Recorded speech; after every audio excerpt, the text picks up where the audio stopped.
What's up mga idol? Ayan, kararating lang yung Go Clean helmet bendo machine natin. So, bubuksan na natin to dahil sobrang excited ko na makita ang aking in-order na bendo machine.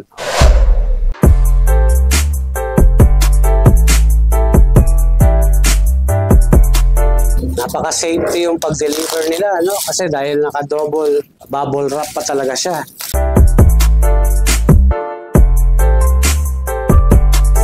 So, ganito ka-secured yung ating items na dumating.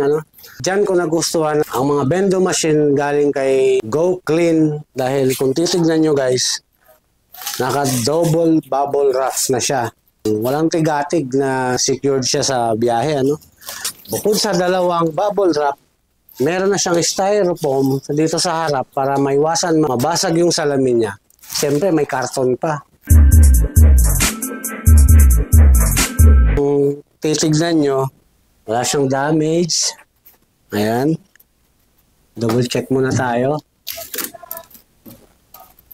Dito sa likod, sa side, goods naman.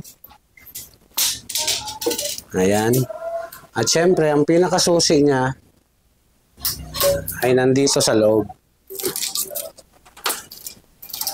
Kung makikita nyo mga idol yan, dalawang susi. Etong part na to, dito hinuhulugan ng tigli 5 piso, So, titignan natin kung saan yung susi niya. Kung alin dito sa dalawang ito. Ayun. Tiyempuan natin.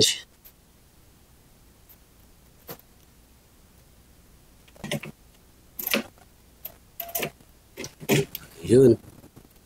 Ito yung machine niya na nasa loob. Ito yung nagbubuga ng liquid solution para pumasok dito at dito uusok. At syempre dito ang lagayan ng helmet sa loob. Titignan naman natin dito sa baba. Yun. Dito naman sa baba, dito nilalagay yung liquid solution natin, Tapos ito yung pinaka-hose niya. Ito yung isasalpak natin sa loob ng galon na may solution. So, ito yung compartment ng solution natin. Ang body pala ng bendo na to ay aluminum na color white. So, kahit papano kung mabasa-basa man siya sa ulan, protektado yung machine natin dito sa loob. At syempre, hindi siya basta-basta masusunog dahil aluminum siya at hindi siya na mangangalawang. Ayan. At ito pa pala mga idol, kung mag-a-avail kayo ng unit na to, ang mga inclusion niya ay meron siyang 3 libreng tarpaulin. Ito yung isa. Ayan. Ito naman yung isa. Ayun,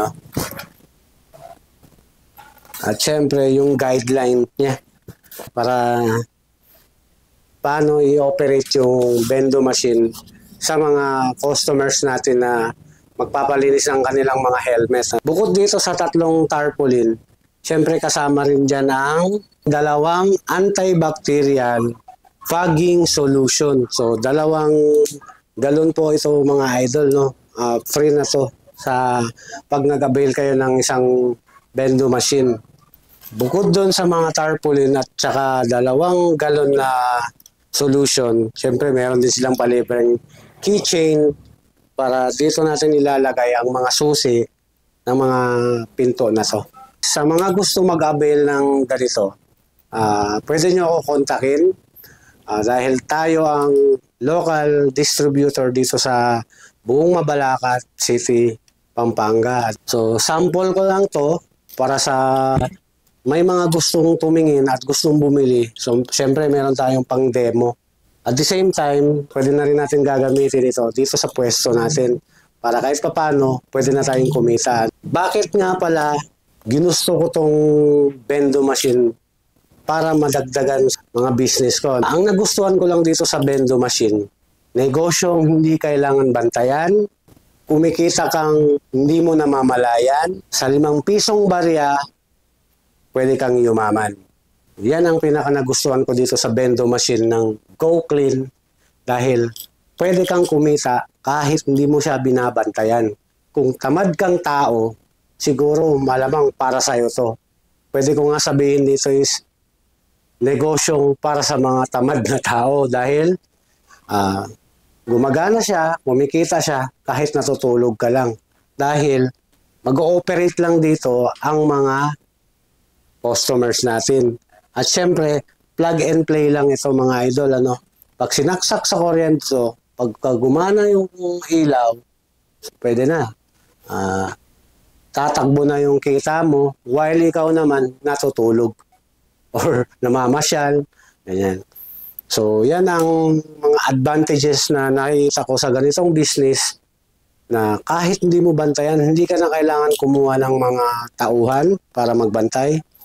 Ilagay mo lang to sa isang place sa bahay mo or kung may makita ka man place na pwede mong paglagyan, kailangan meron kang cage para kahit papaano hindi madadala ng mga masasamang loob. So kasi hindi naman siya kabigatan, no? Pwede lang siyang bitbitin. So pag nag-avail ka ng ganito at inilagay mo to sa isang lugar, kailangan naka-cage siya para hindi siya magagalaw or madadala ng mga magnanakaw. So pagkatapos nun, pwede mo nang layasan. Ano?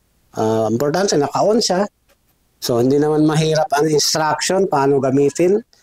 So, ganun lang katali. Kaya, hindi mahirap gawin negosyo itong bendo machine na to. Kasi, bukod sa madali lang i-operate, low maintenance pa siya. Ang pinaka-maintenance lang dito sa palagay ko lang hanggat hindi nasisira yung makina niya, yung solution lang ang babantayan natin. Siyempre, pag naubos yung solution, kailangan natin palitan yon. So, palagay ko lang, yun lang ang pinaka-maintenance niya. Siguro yung labas na lang. Pag nadudumihan, siyempre, every time papasyal tayo, kukunin natin yung kinita natin, papalitan natin yung solution. So, siyempre, pupunasan na lang natin siya para kahit papano na may maintain natin yung kalinisan ng ating bendo machine.